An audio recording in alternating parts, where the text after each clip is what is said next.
Ask Yuri. You've got a health and fitness question? I've got an answer. Hey, how's it going? Yuri back with you today with another episode of Ask Yuri. Today's question, I'm just reading it from my laptop here, is from Emmanuel, who says, hey Yuri, I suffer from severe bloating since the last few years. Doctors says it could be some type of IBS. Any advice on what I could do or what I could eat, right?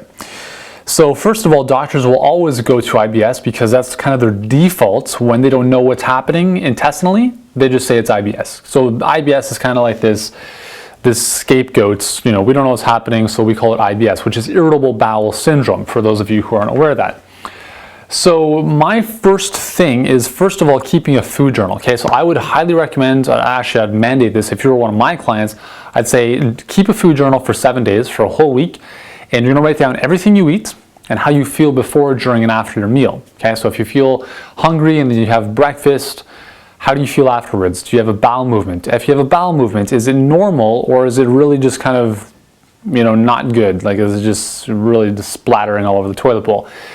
Those, it's very graphic, but it gives you very important indicators with respect to how your body is dealing with the food that you're eating. That's the first thing. So you want to keep a food journal for 7 days. You want to note how you feel after certain foods, and also just keep note of your bowel movements as well. Note that, how many have you had during the day? Are they kind of loose? Are they normal looking? Do they smell really foul?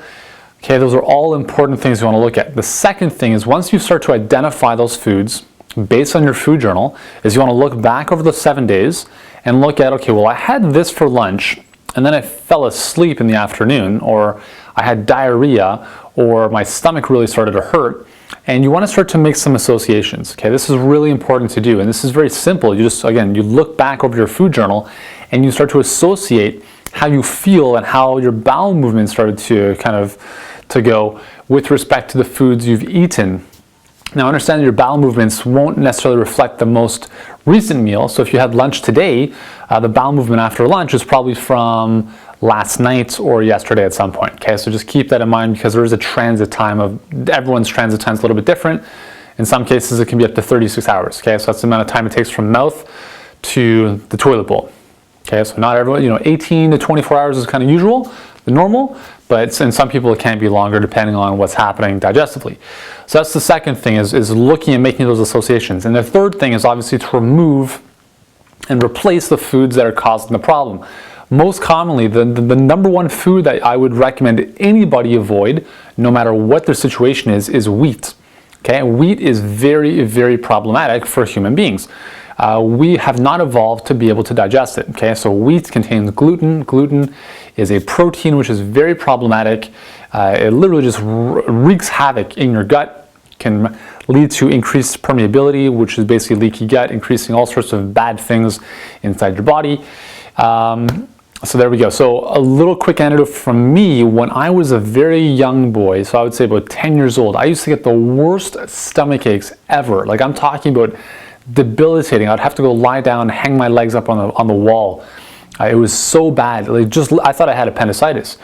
It turns out that as soon as I stopped eating cereal and milk all the time, those stomach aches went away. And I later found out that I obviously had severe issues with dairy and wheat. So now that those are not part of my diet anymore, I haven't had those kind of stomach aches, I don't even know, in 15 years probably. So you really want to, when I was that old, I didn't think about this stuff, obviously I didn't know. But now I'm kind of imparting this information on you so that you can make better decisions and look at how foods are affecting you. Because I guarantee IBS is directly related to something you're eating, and as soon as you move that out of your diet, it's going to make a heck of a lot of difference. Also, IBS can be related to stress. So you want to look at things that are going to manage your stress, meditation, going for walks, yoga, whatever it is. Also keep that in mind. All right. So, Emmanuel, I hope that helps you out. And for everyone else who's watching this and wondering about IBS and these kind of things, this is very important information that I hope you guys put into practice. And I'll see you in the next video.